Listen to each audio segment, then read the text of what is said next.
जैसे कि आपने ये सब बताया, तो इसके रिगार्डिंग जो इनकम टैक्स है उसमें कुछ प्रोविजंस हैं?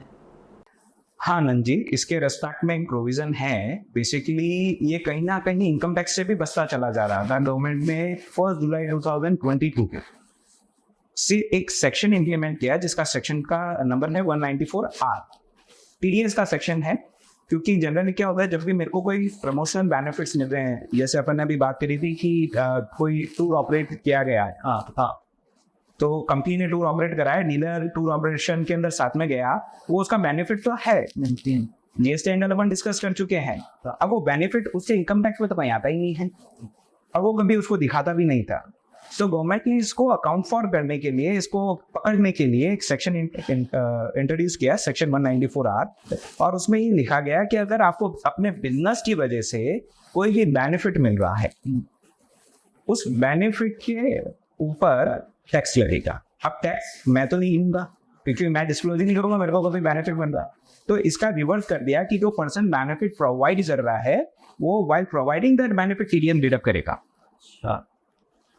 कुछ लिमिट्स के साथ इंट्रोड्यूस किया गया उस चीज को कि 20,000 से एक्सीड होना चाहिए फॉर अ ईयर। अच्छी, तो अगर एक से अगेन कार डीलर है, वो एक टूर ऑपरेट करवा रहा है अपने सारे सब डीलर्स के लिए, तो वो सब डीलर्स को तभी टैक्सेबल होगा अगर उस टूर ऑपरेशन की उस पर्टिकुलर डीलर के लिए कॉस्ट 20,000 से एक्सीड करती है।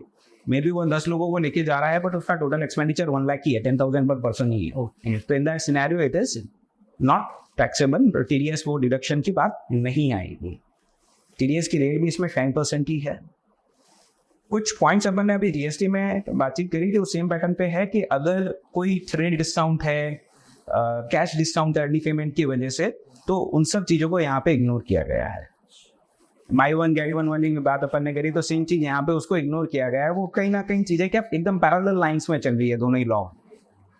हाउएवर अगर कोई पर्सन फ्री सैंपल्स दे रहा है, एक मैं आपके फील्ड से रिलेटेड एग्जांपल ले लेता हूँ sir. There are certain person जो इलेक्ट्रॉनिक आइटम्स के ऊपर अपने रिव्यूज देते हैं, है ना, एंड सोशल मीडिया पे अपने वो रिव्यूज शेयर करते हैं। तो काफी बार क्या होता है कि से एक एक्स कंपनी का मोबाइल है, वो एक्स कंपनी अपने उस मोबाइल को फ्री ऑफ कॉस्ट प्रोवाइड करती है उस पर्सन को, कि साहब आप इसको रिव्यू करके आप यूट्यूब पे इसका या किसी भी सोशल मीडिया पे इसका प्रमोशन करिए, आप बताइए मेरा प्रोडक्ट कितना अच्छा है, क्या फीचर्स है इसके। क्योंकि वो उस पर्सन को अपने बिजनेस नेचर के अंदर, अपने प्रोफेशन के नेचर के अंदर फ्री ऑफ कॉस्ट मिल रहा है, तो ये उसके लिए बेनिफिट हो गया। और जो कंपनी है, मोबाइल डीलिंग कंपनी है, वो फिर रिवर्स डिडक्ट करेगी। थोड़ा सा एंगल चेंज करते हैं, अगर वो कंपनी कहती है साहब रिव्यू करने के बाद वापस भेज दे, तो वो उसके पास रहा ही नहीं, तो वो उसका बेनिफिट नहीं हुआ। तो वो हमको एग्जैक्टली वो एंगल देखना पड़ेगा। अगर वो उसके पास रुक रहा है, तो हमको उस पर टीडीएस डिडक्ट करना पड़ेगा जो पर्सन प्रोवाइड कर रहा है बेनिफिट। फ्री सैंपल की बात इनकम टैक्स में करेंगे तो जाहिर सी बात है जीएसटी में भी कोई ना कोई इम्प्लीकेशन आएगा उसका। तो फ्री सैंपल में भी जो 17(5)(h है वो फ्री सैंपल पे भी लगता है। एनी गुड्स बीइंग प्रोवाइडेड ऐसे फ्री सैंपल, उस पर भी फिर आपको आईटीसी रिवर्सन की बात आता है, उस पर आप आईटीसी नहीं ले पाओ, तो वो रिवर्स करना पड़ेगा कंपनी को। अगर जैसा बता दें फ्री ऑफ कॉस्ट अगर प्रोवाइड किया जा रहा है ऐसे free sample. So it is ITC के एंगल से इधर कॉस्ट लगी, नहीं मिला, और जो उसकी आइटम की वैल्यू है वो एक तरह से रेसिपिएंट की डीम्ड इनकम में चला गया। This is what is the provision in income tax. Sir थोड़ा सा उसमें ऐड ऑन कर देता हूँ कि काफी बार एक पॉइंट ये भी आता है कि सर इनकम टैक्स में उसकी वैल्यू कैसे निकालोगे।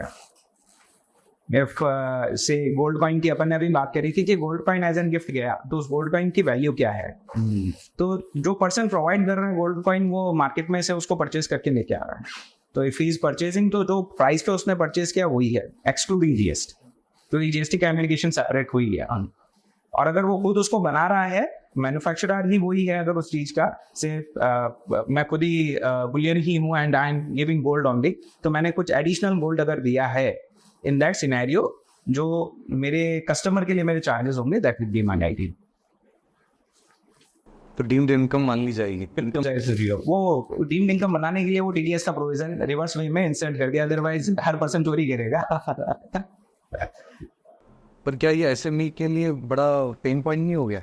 क्योंकि छोटे छोटे डीलर्स हैं, बहुत ज़्यादा अमाउंट उसमें कोई रेवेन्यू आना नहीं है सरकार से। इसमें क्या चीज हो गई है ना कि कंपनीज ने अब अल्टरनेट स्ट्रेटजीज अडॉप्ट कर ली है, जो वो दोनों तरफ बेनिफिट ले लेते हैं। वो कहते हैं कि sir whether giving in other form, हम उसको ट्रेड डिस्काउंट या क्वांटिटेटिव डिस्काउंट या कैश इस तरीके से वो स्ट्रेटेजी चेंज करेंगे। स्ट्रेटजी वो चेंज कर रहे हैं उस पैटर्न के अंदर भी।